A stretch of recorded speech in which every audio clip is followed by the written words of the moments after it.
नमस्कार, आप देख रहे हैं गुजरात की बात और मैं हूं आपके साथ रश्मि त्रिवेदी। तो आइए करते हैं चर्चा गुजरात में होने वाले कुछ अहम और बड़ी खबरों पर। सबसे पहले बात करेंगे कि मुख्यमंत्री भूपेंद्र पटेल की अध्यक्षता में वन्य जीव सम्मेलन आयोजित हुआ। तो वहीं दूसरी ओर ग्रामीण क्षेत्र के धार्मिक स्थलों का 37.80 करोड़ के खर्च से होगा विकास कार्य। गुजरात की बात में आगे चर्चा होगी कि इंडिया वर्सेस पाक मैच पर आतंकी हमले का साया, गुजरात पुलिस ने किए हैं सुरक्षा के तगड़े इंतजाम। वहीं आगे और चर्चा करेंगे कि क्यूसीओ के कारण बुनाई इकाई परेशान, कपड़ा निर्माताओं के लिए चुनौतीपूर्ण परिस्थितियों का डर। वहीं आगे चर्चा होगी कि वीएचपी ने लव जिहाद के मामले रोकने के लिए गैर विश्वासियों को गरबा में प्रवेश न देने की अपील की है। तो केंद्र सरकार ने फार्मेसी एक्ट को किया है सख्त, दवा दुकान चलाने के लिए दिया है सर्टिफिकेट तो लगेगा 1 लाख का जुर्माना।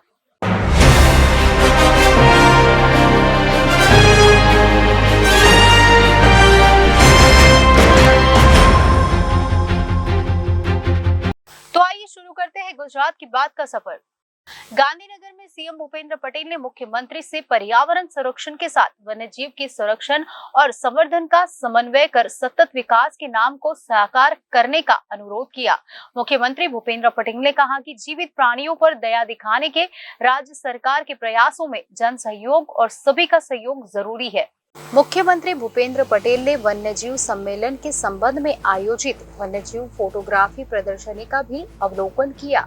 इस सम्मेलन में राज्य में वन्यजीव फोटोग्राफी और वन्य जीवन पर शोध से जुड़े विद्वान, शोधकर्ता, फोटोग्राफर उसमें शामिल हुए। इस मौके पर मुख्यमंत्री भूपेंद्र पटेल ने कहा कि प्रधानमंत्री नरेंद्र मोदी ने हमें सिर्फ इंसान या जानवर ही नहीं बल्कि छोटे से छोटे जीव जंतुओं की भी रक्षा करने का विचार दिया है। मुख्यमंत्री ने यह भी उल्लेख किया है कि हाल ही में चक्रवात, बारिश की प्राकृतिक आपदाओं के दौरान उन्होंने वन्य जीवन सहित सभी के लिए शून्य हताहत दृष्टिकोण के लिए निरंतर चिंता के साथ मार्गदर्शन प्रदान किया है। मुख्यमंत्री भूपेंद्र पटेल ने वन्यजीव फोटोग्राफरों द्वारा खुद को जोखिम में डालकर जंगली जानवरों की तस्वीरें लेने के साहस की सराहना की। उन्होंने कहा कि ये फोटोग्राफर विभिन्न मीडिया माध्यमों से दूर दराज के इलाकों तक भी ऐसी अप्रतिम तस्वीरें पहुंचाकर लोगों में जंगली जानवरों के प्रति जागरूकता पैदा करने का काम कर रहे हैं। फोटोग्राफरों, शोधकर्ताओं और विद्वान से वन्य जीवन के संरक्षण और प्रजनन के लिए वन क्षेत्र के और विस्तार के लिए सुझाव देने की भी अपेक्षा की गई थी। वन विभाग के प्रधान सचिव संजय कुमार ने भी सभी का स्वागत किया और स्वागत भाषण के माध्यम से इस सम्मेलन के उद्देश्य को स्पष्ट किया। वन्यजीव संरक्षण और विभिन्न नवीन गतिविधियों पर एक प्रस्तुति भी की गई। गुजरात सरकार ने राज्य के ग्रामीण स्तर से छोटे देवस्थानों के विकास के लिए 37.80 करोड़ रुपए के आवंटन को सैद्धांतिक मंजूरी दे दी है। राज्य सरकार ने गुजरात पवित्र यात्रा धाम विकास बोर्ड को अलग अलग संस्थाओं को ट्रस्टों की ओर से छोटे बड़े तीर्थ स्थानों के विकास के लिए प्रस्ताव प्राप्त हुए थे, जिन पर मुख्यमंत्री भूपेंद्र पटेल ने विचार करते हुए यह मंजूरी दे दी है। GPYEVP के सचिव RR राघव ने कहा कि मुख्यमंत्री ने हाल ही में गांधीनगर में GPYEVP के अधिकारियों के साथ एक बैठक आयोजित की थी, जिसमें उन्होंने बोर्ड की ग्रामीण स्तर के देवस्थानों के विकास से संबंधित प्रस्तावों को स्वीकृति दी। मुख्यमंत्री ने जिन देवस्थानों के सर्वांगीण विकास के लिए सैद्धांतिक मंजूरी दी है, उनमें वडोदरा जिले के 4 तीर्थ स्थानों के विकास के लिए 7.43 करोड़ रुपए के कार्यों की मंजूरी दे दी गई है।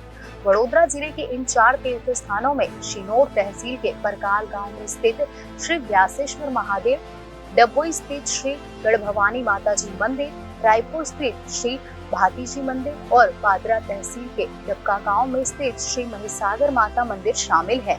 महसाना जिले के 6 धार्मिक स्थल में महसाना जिले के 6 तीर्थ स्थानों के विकास के लिए 15.66 करोड़ रुपए के कार्यों को सैद्धांतिक मंजूरी दे दी गई है।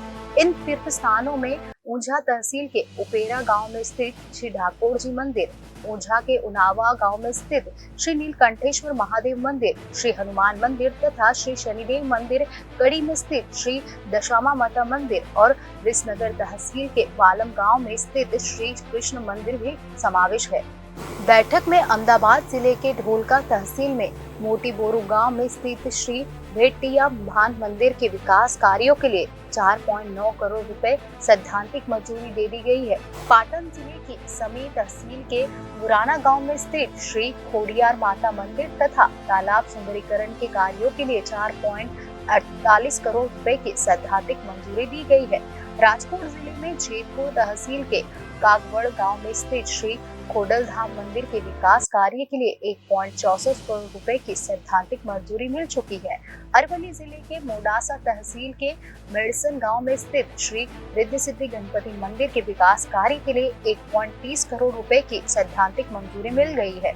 महसाना जिले के चंद्रासन गांव में स्थित राज्य सरकार के स्वामित्व वाले श्री चंद्रेश्वर महाराज मंदिर के विकास कार्य के लिए 47.57 लाख रुपए की सैद्धांतिक मंजूरी और पाटन जिले के भूतिया वासना में स्थित श्री भूतेश्वर महादेव मंदिर के विकास कार्य के लिए 2.70 करोड़ रुपए की सैद्धांतिक मंजूरी दी चुकी है। गुजरात पुलिस ने क्रिकेट विश्व कप को विश्व आतंक कप में बदलने की धमकी देने वाले गुरबंत सिंह पन्नू के खिलाफ भी जांच चल रही है। उसी बीच पुलिस ने मैच देखने आने वाले वीवीआईपी की सुरक्षा को लेकर खास चिंतित है, जिसमें मैच देखने को वीवीआईपी के आने के दौरान करीबन 5 दर्जन से अधिक चार्टर्ड फ्लाइट की आवाजाही को लेकर भी पुलिस सुरक्षा व्यवस्था में लगी हुई है। भारत व पाकिस्तान का मैच 14 अक्टूबर को अहमदाबाद के नरेंद्र मोदी स्टेडियम में होने वाले मैच के दौरान आतंकी हमले की धमकी के चलते गुजरात पुलिस ने अतिरिक्त सुरक्षा के इंतजाम किए हैं।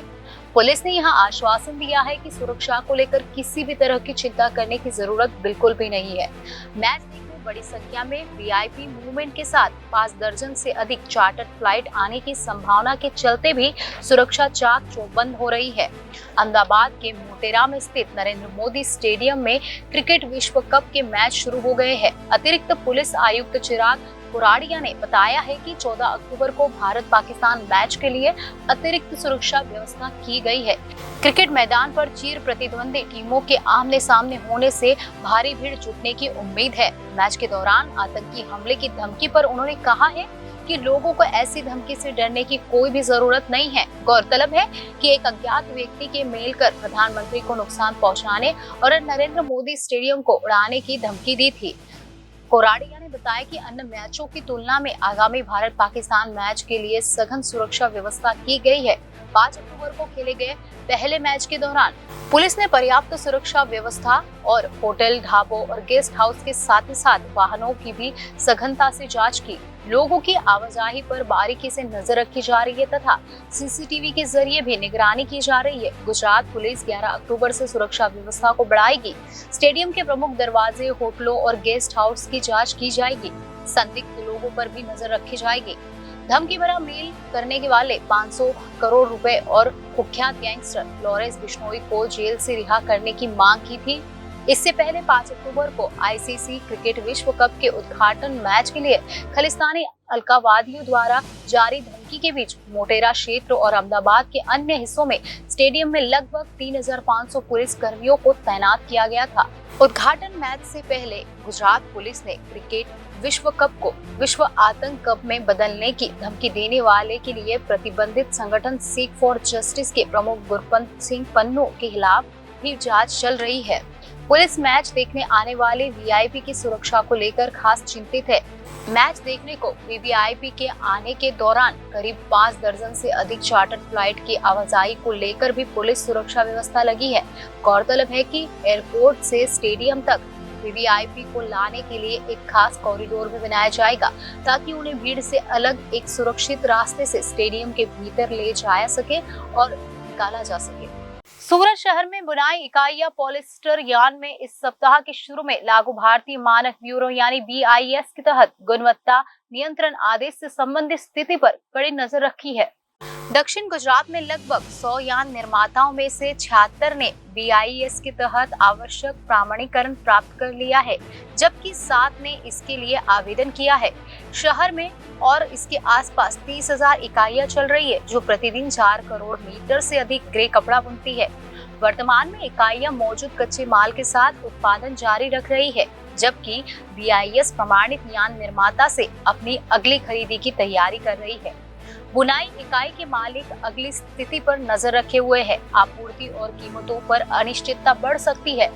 Federation of Gujarat weavers welfare association के अध्यक्ष अशोक जीरावाला ने कहा कि इस आपूर्ति की पूरी संभावना है कि स्पिनरों का एकाधिकार विकसित हो जाएगा और बुनाई इकाइयों के लिए कच्चे माल की कीमत बढ़ जाएगी। इससे अतः कपड़े महंगे हो जाएंगे। इस बीच आयातित धागों का उपयोग करने वाली बुनाई इकाइयों के पास कम से कम 2 महीने का स्टॉक है। इस अवधि के दौरान नई आपूर्ति श्रृंखला विकसित होने की संभावना है। Federation of Gujarat weavers welfare association और दक्षिण Gujarat chamber of commerce and industry Bharatiya Manak bureau के तहत पॉलिस्टर यान के लिए गुणवत्ता नियंत्रण आदेश QC को कार्यान्वयन पर चिंता व्यक्त कर रहे हैं।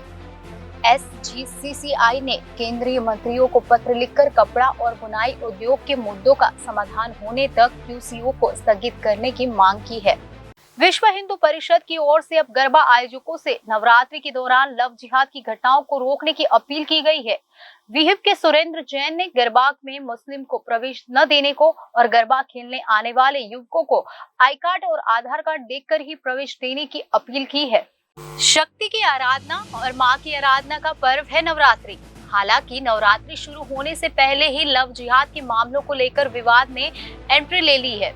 यह विवाद अब धर्म युद्ध में तब्दील होता जा रहा है, जिसमें हिंदू संगठनों के नेताओं की ओर से आ रहे बयान विवाद को जन्म दे रहे हैं। गरबा के किसी भी आयोजक से अनुरोध किया गया है कि वे किसी भी मुस्लिम को गरबा में न आने दें।